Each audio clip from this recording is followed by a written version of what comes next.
La otra enfermera fue a ver de dónde venía ese ruido tan extraño. Parecía provenir de una cama, en una zona del hospital donde solo había un paciente. No sé qué vio, pero regresó pálida, con lágrimas en los ojos.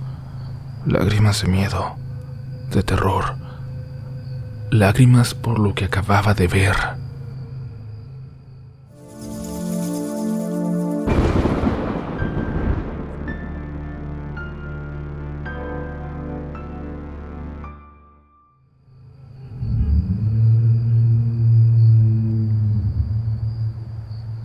Muy buenas noches, comunidad. Comenzamos el año con historias impactantes, con entes y manifestaciones, para algunos difíciles de creer, para otros parte lamentablemente de su experiencia de vida. Si puedes ser escéptico todavía, felicidades. Espero que sigas así, que no suceda nada que te obligue a creer en algo que pensabas que no existía, que no seas el siguiente protagonista, pero alguien lo será, de Relatos de la Noche. Hola Relatos de la Noche y comunidad. Mi nombre es Gabriela, tengo 21 años y estudio medicina general. Este relato no es tan aterrador como muchos de los que Uriel suele contar, pero para mí, que lo viví en carne propia, fue una de las experiencias más perturbadoras de mi vida. Vivo en Monterrey con mis papás, pero mis abuelitos viven en la Ciudad de México. Hace un tiempo tuve que viajar allá, ya que debía realizar mi servicio social y además ayudar a cuidarlos, pues ambos son personas mayores. La casa de mis abuelos es bastante antigua. Ellos la construyeron cuando se casaron. Es una casa muy peculiar. Un nivel completo está lleno de escaleras. Otro es donde se encuentran las habitaciones y la cocina. En la parte de arriba estaba el cuarto de lavar. Y este detalle es importante para lo que voy a contar a continuación. Un domingo alrededor de las 5 de la tarde subí a la azotea a lavar ropa. Todavía había sol. En esa época anochecía hasta las 7:30 u 8 de la noche. Como no quería distraerme y olvidar la ropa, decidí quedarme ahí esperando que terminara la lavadora. En eso mis abuelitos me gritaron desde abajo que bajara a comer. Bajé, comí con ellos y luego volví a subir a la azotea. Pasaron unos 15 minutos cuando escuché claramente que alguien me llamaba. «Vela, baja por favor». La voz sonó como un susurro, pero no le di mucha importancia y bajé nuevamente. Cuando llegué les pregunté a mis abuelitos qué necesitaban, pero ambos me dijeron que no me habían hablado. Les insistí porque estaba completamente segura de haber escuchado mi apodo, el mismo que ellos siempre usan conmigo. Mi abuelita entonces me dijo algo que hasta el día de hoy me deja pensando. Hiciste bien en no contestar. Nunca respondas ni digas ya voy cuando escuches algo así, porque dicen que de esa manera les das permiso a los espíritus de entrar a tu mente, a tu cuerpo. Intenté no pensar más en eso y volví a subir. Esta vez me puse audífonos para no distraerme. La lavadora terminó, pero como la secadora fallaba, subí la ropa para tenderla en unos cables que había en la azotea.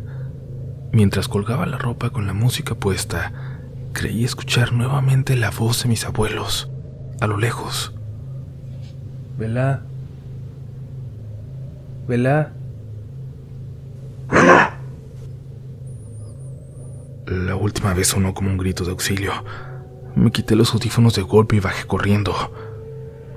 Cuando entré a su habitación, ambos estaban profundamente dormidos, tranquilos, como si nada hubiera ocurrido. Apagué las luces y volví a subir, tratando de convencerme de que todo estaba en mi cabeza, que quizás me había sugestionado por lo que me dijo mi abuelita o algo así. Me puse los audífonos otra vez y debo admitirlo, le subí bastante al volumen a la música. Seguí colgando la ropa y cuando ya casi terminaba escuché algo distinto. Esta vez no venía de afuera. Era una voz dentro de mi cabeza, un susurro muy claro. «Vela, baja. Te quiero mostrar algo».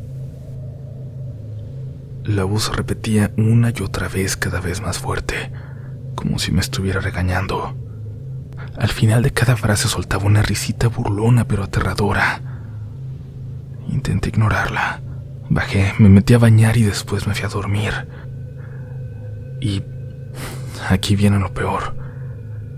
Me dormí ese domingo alrededor de las 8 de la noche.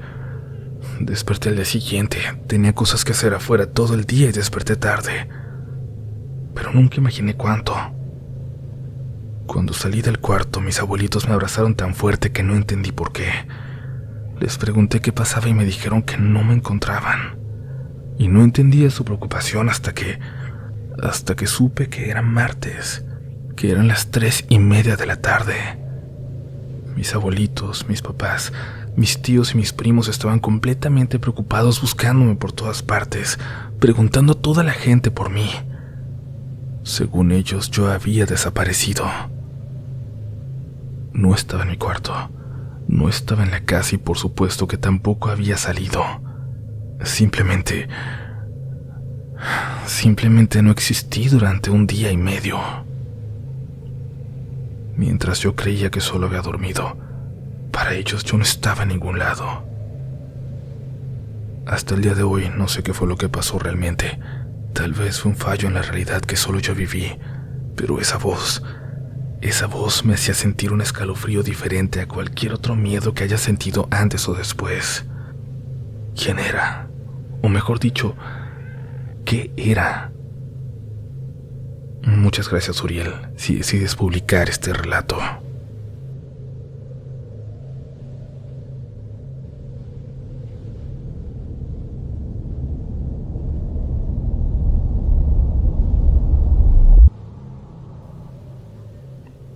Buenas noches, comunidad.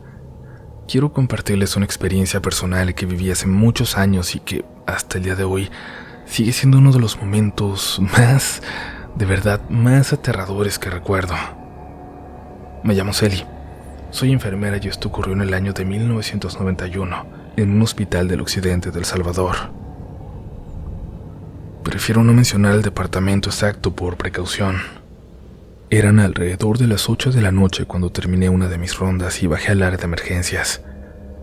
En una de las bancas había una mujer acostada y me acerqué para ver si necesitaba algo. Era una anciana muy delgada, con el cabello largo completamente blanco.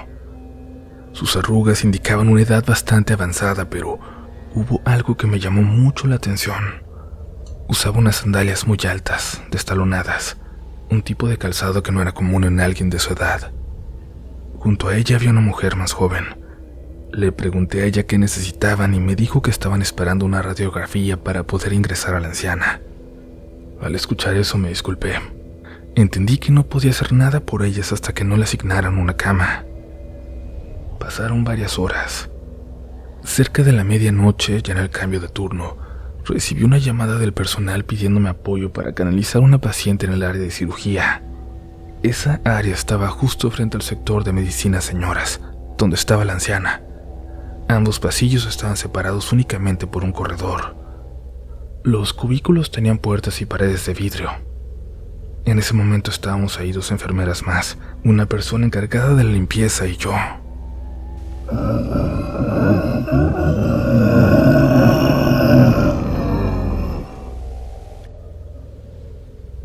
Mientras terminaba el procedimiento, escuchamos un sonido. No se parecía a nada que yo hubiera escuchado antes. Era un ruido gutural, profundo, muy fuerte. Algo parecido a un gruñido, pero mucho más grave. Tan claro que todas nos quedamos quietas tratando de identificar de dónde venía. Una de las enfermeras salió al pasillo. Regresó diciendo que el sonido venía del área de medicina señoras. Caminó entonces hacia uno de los cubículos mientras nosotras terminábamos con la paciente. De pronto la vimos salir corriendo, gritando, completamente fuera de sí. Otra compañera fue tras ella para ver qué pasaba y segundos después salió igual, corriendo y gritando. Solo quedábamos la persona de limpieza y yo. Nos miramos sin entender nada. Ella intentó ir sola a revisar, pero le dije que esperara, que mejor fuéramos juntas. Pero aún así se adelantó unos metros, llena de curiosidad. La vi entrar al cubículo y casi de inmediato salió gritando igual que las otras, y solo quedaba yo. pero tenía que ver. Caminé despacio hacia allá, hacia ese cubículo. La puerta estaba abierta. Me detuve justo ahí, antes de llegar, antes de entrar. La anciana estaba sentada en la cama, doblada completamente sobre sí misma. Su torso estaba inclinado hacia adelante de una forma humanamente imposible, con el pecho casi a la altura de los pies. Para cualquier persona eso sería casi imposible, pero para una anciana enferma simplemente no era posible. Se sujetaba con fuerza de la barra metálica de la cama. Sus brazos estaban arqueados, sus ojos completamente blancos mirando hacia el frente. Pero lo peor, comunidad, Uriel, lo peor era su boca. No sabría cómo llamarlo de otra forma. No parecía una boca de humano. Era simplemente un hueco negro, grande y redondo, que ocupaba casi toda la parte inferior del rostro. De ahí provenía ese sonido horrible. Me quedé como congelada. No pude entrar. Sentí como las lágrimas comenzaron a caer sin poder controlarlas, sin sentir siquiera que había empezado a llorar. Quise rezar, pedir ayuda, pero mi mente estaba completamente en blanco. No podía recordar ninguna oración. No podía pensar en nada.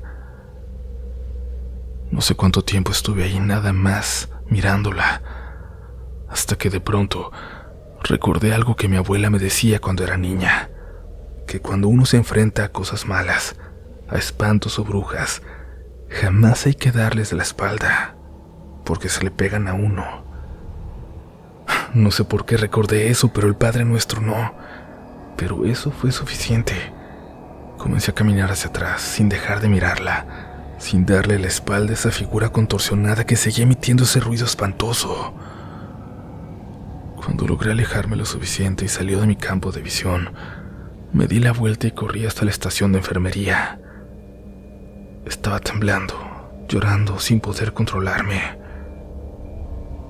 Ahí estaban las otras dos enfermeras, de rodillas, rezando, llorando de miedo igual que yo. Una de ellas había logrado avisarle a un médico de turno. Él llegó molesto con nosotras, preguntando qué estaba pasando y por qué tanto escándalo. No pude explicarle bien. Solo le dije que fuera a ver a la anciana del área de medicina, señoras, y le indiqué la cama. Y el doctor fue y regresó a los pocos minutos. Dijo que no había visto nada fuera de lo normal. Se veía tranquilo, incluso fastidiado. Nos preguntó la hora.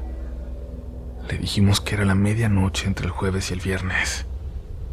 Soltó una risa breve y comentó, casi en broma, que ya sabíamos lo que se decía en esos pueblos, que ahí abundaban las brujas, las historias de nahuales, cosas que la gente de por ahí cuenta, en los que la gente de por ahí cree. Lo dijo evidentemente sin tomárselo en serio, como para hacernos ver lo ridículo de nuestro miedo. La anciana resultó ser la misma que yo había visto horas antes en emergencias, la de las sandalias altas. Días más tarde supe que la trasladaron a otro hospital, y un tiempo después me enteré de que había fallecido. Nunca volvimos a hablar de eso durante los turnos. Fue algo que quisimos enterrar. Yo pasé semanas sin poder dormir. Necesité medicación para conciliar el sueño. Años después pregunté por separado a dos de mis compañeras si recordaban aquella noche.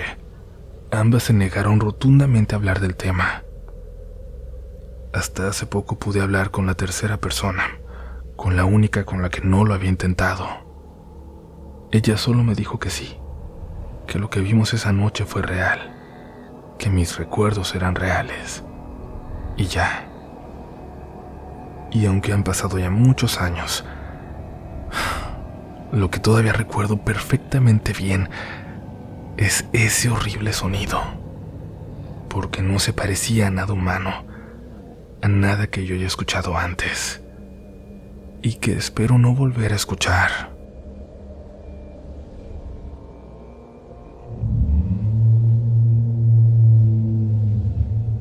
Gracias comunidad por seguir aquí, por iniciar este año de relatos con nosotros.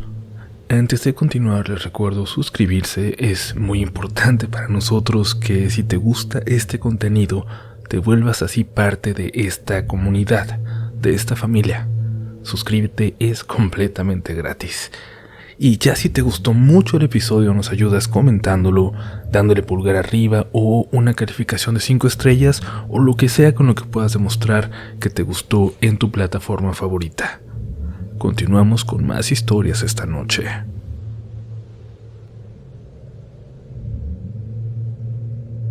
Muy buenas noches comunidad. Hace tiempo he pensado en mandar este relato, pero particularmente todo comenzó gracias a uno de sus episodios en Spotify titulado No escuches relatos de la noche. Cuando lo escuché decidí contar esta historia, si es que le puedo llamar así. No estoy segura si es lo adecuado, pues he tenido algunos problemas u obstáculos al tratar de escribir esto, pero aquí vamos. Soy originaria de Puebla capital y los escucho desde hace años. Me llamo Bárbara, pero me dicen Vi. Mi papá descubrió el canal y solía reproducir tus historias para dormir cuando vivía con él.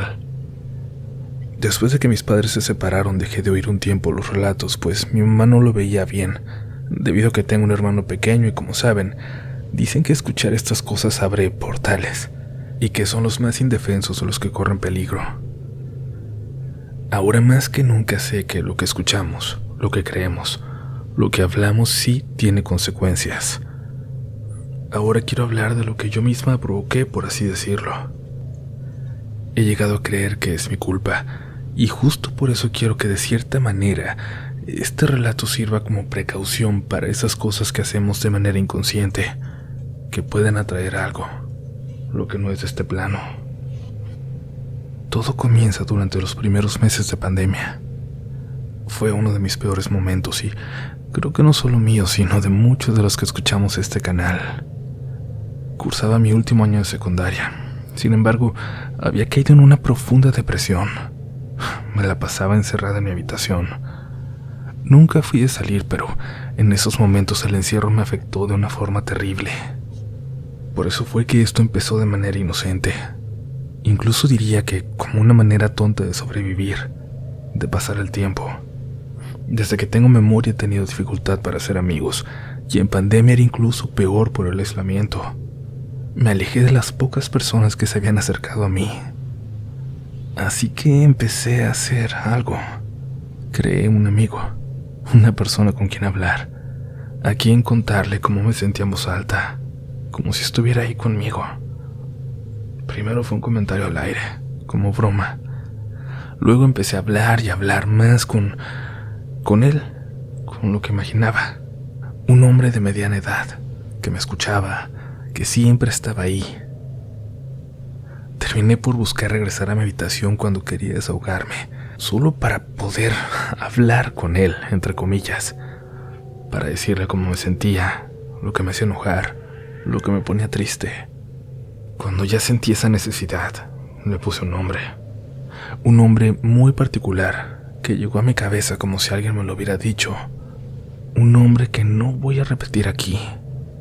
Y ahí, comunidad, ocurrió algo. Desde la primera vez que lo dije en voz alta, que lo llamé así. Empezó con un comentario que me hicieron, cuando me preguntaron en la casa extrañado si había alguien en la habitación, o si estaba en videollamada o algo. Dije que no. Quise explicar que estaba hablando sola, pero me interrumpieron. No se trataba de mí hablando sola. A eso ya se habían acostumbrado, ya se habían dado cuenta. Me escuchaban constantemente. No. Lo distinto fue que esta vez alguien me estaba respondiendo. Escucharon claramente que alguien me contestaba. A partir de entonces pequeñas cosas comenzaron a suceder. Parecía que había un fantasma en casa, algo que nunca antes se había manifestado. La puerta de mi habitación se abría constantemente. Las cosas cambiaban de lugar. Me empezaron a decir que se escuchaba que alguien andaba ahí cuando yo no estaba, pero al revisar no había nadie. Lo peor fue cuando les dije que no se preocuparan, que era él, y dije su nombre. Y digo que fue lo peor porque empezaron a referirse a él así. A partir de entonces lo comenzamos a ver como una sombra, algo que estaba siempre presente cerca de mí, aunque solo podía verlo de reojo, en los reflejos o al despertar en la oscuridad de la noche, pero siempre, siempre ahí. Por un momento simplemente traté de convivir con esta sombra como si fuese una simple manifestación de mi idea inicial. Seguí hablando con ella, casi agradeciendo su existencia. Lo sé, va a sonar tonto, pero estando en un mal momento de tu vida, con depresión, cualquier conexión parecía amigable, positiva. Eso fue hasta que la pandemia disminuyó y poco a poco volví a reanudar mis actividades. Mi vida ciertamente comenzó a mejorar lentamente. Comencé a salir de nuevo y me olvidé de él, pero entonces comenzó a manifestarse con cierta agresividad. Empecé a amanecer con algunos rasguños, moretones, y hubo una vez en la que sentí que alguien me empujó en la regadera, pero no había nadie más en la casa. Me empujaron cuando tenía los ojos cerrados, como si me hubieran querido hacer caer. Mi mamá dijo ver en varias ocasiones una sombra que corría desde mi cama para esconderse debajo de la mesa. En una ocasión, mientras hablaba con mi novio de ese entonces por mensajes, esperando su respuesta, mi teléfono se fue a negros. Y ahí, en el reflejo, pude ver algo detrás de mí, algo como asomándose casi pegado al techo. Me quedé viéndolo, esperando que desapareciera al enfocar mi vista como siempre, pero esta vez no lo hizo. Seguía ahí, incluso cuando le clavé la mirada, y de pronto simplemente se escondió, como si hubiera notado que lo vi. Fue la primera vez que se quedó ahí, como aceptando ser observado. Esta historia, comunidad, no termina ahí. No terminó. Han pasado 5 años desde que esa presencia ha estado conmigo. A veces muy, muy cerca. A veces algo ausente, pero siempre ahí. Sí, sé que fue mi culpa, que yo misma lo atraje, pero estaba en un momento de debilidad, en uno de los peores de mi vida. No soy buena redactando, Uriel, pero quería contar cómo un momento de soledad me ha hecho cargar con esta cosa que incluso otros han visto, pero solo a los que les he dicho su nombre. Por eso no voy a contarlo aquí. Pero saben, al menos el hecho de que más personas lo hayan visto me hace saber que gracias a Dios no estoy loca. Al menos eso tengo a mi favor. Gracias por su atención a mi historia. Y nunca, nunca dejen esas puertas abiertas. No saben quién entrará.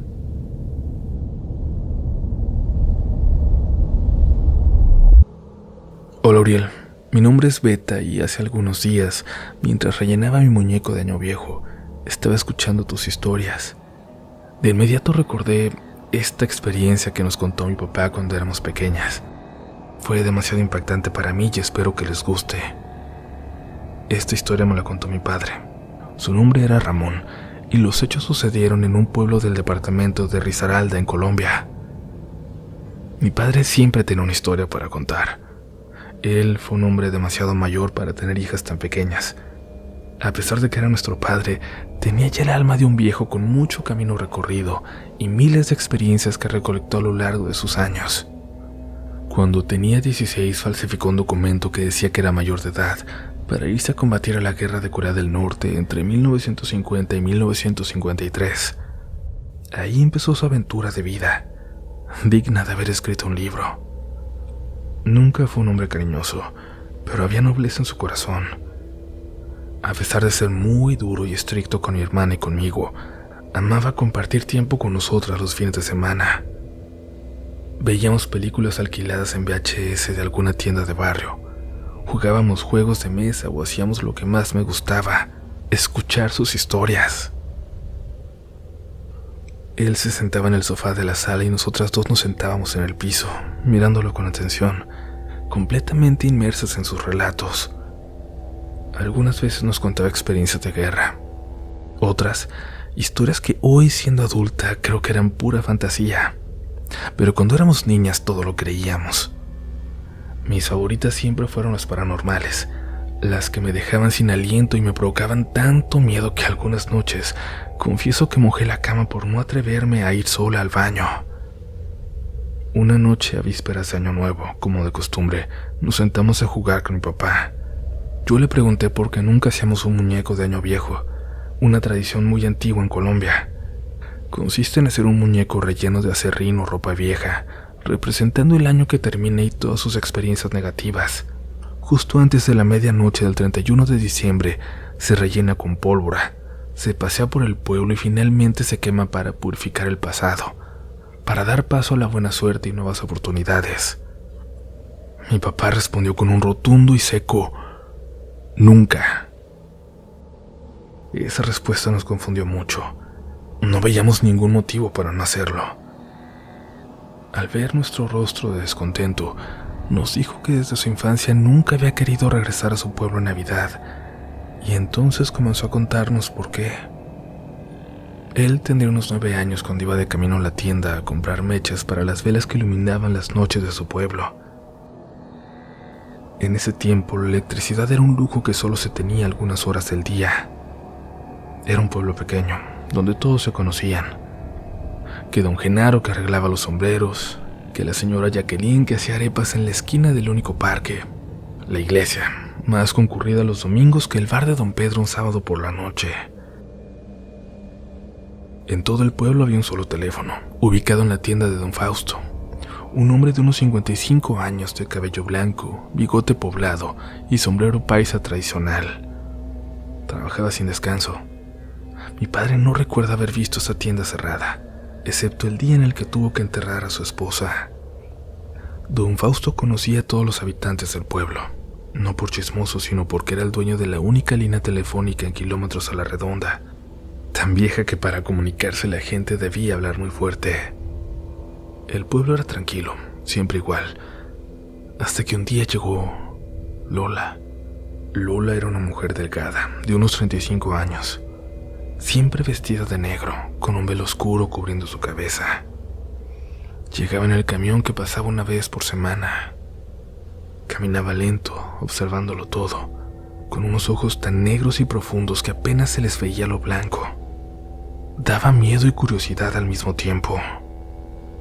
Casi no se le veía en el pueblo, salvo los domingos en la iglesia. No hablaba con nadie y siempre caminaba mirando al suelo. Una mañana camino a la escuela, mi padre vio a don Fausto salir de la casa de Lola. Lo saludó como siempre, pero don Fausto no respondió.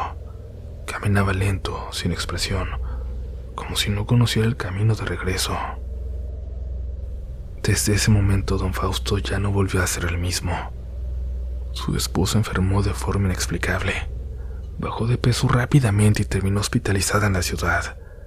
Los médicos no encontraban la causa. El 16 de diciembre comenzaron a aparecer los muñecos de Año Viejo en el pueblo. Sin embargo, uno de ellos llamó la atención. Estaba sentado en una banca del parque central, sin dueño, sin letrero. Nadie tardó en notar que se parecía demasiado a don Fausto. El sombrero, el bigote, vamos, hasta la mirada vacía. Todos le decían que su muñeco era el mejor, y don Fausto no entendía de qué hablaban. Hasta que fue al parque y lo vio. Con enojo aseguró que eso no era suyo y lo llevó al basurero municipal. Pero a la mañana siguiente, el muñeco volvió a aparecer en la misma banca, intacto. Curioso, don Fausto lo llevó esta vez a su tienda, pero al amanecer, el muñeco estaba sentado frente a su puerta. Se había movido solo. No amaneció donde lo dejó. Eso estaba muy claro. Esa noche decidió quemarlo, y al hacerlo, algo explotó dentro de él. Lo revisó y tenía restos como de sapo. Al limpiar aquello y remover el relleno, encontró un frasco que contenía tierra negra, una fotografía de su esposa cabellos y un papel con un texto que después enseñara a un vecino. Coincidió en que era un Ave María escrito al revés. Ante tal hallazgo, por supuesto que asumió que se trataba de un hechizo, de una brujería. De inmediato corrió a llamar al hospital. Eran las 11:25 de la noche y una enfermera le informó que su esposa había fallecido 10 minutos atrás. Tal vez si hubiese quemado esa brujería antes, su esposa se habría salvado. O tal vez el quemarla fue lo que finalmente lo provocó.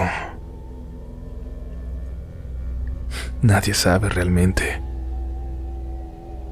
Mi padre recordaba que cada año aparecía un muñeco similar con el rostro de alguna persona del pueblo y que siempre, días después, esa persona o alguien muy cercano moría. Años más tarde encontraron a Lola muerta en su casa. Tenía semanas muerta, pero no olía a nada. Se dice que hallaron frascos con sapos, serpientes, velas negras y rojas por toda la casa, lo que confirmó que ahí se practicaba brujería.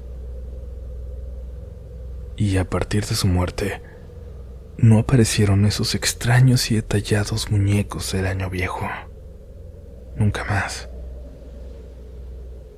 Mi padre nunca quiso hacer uno.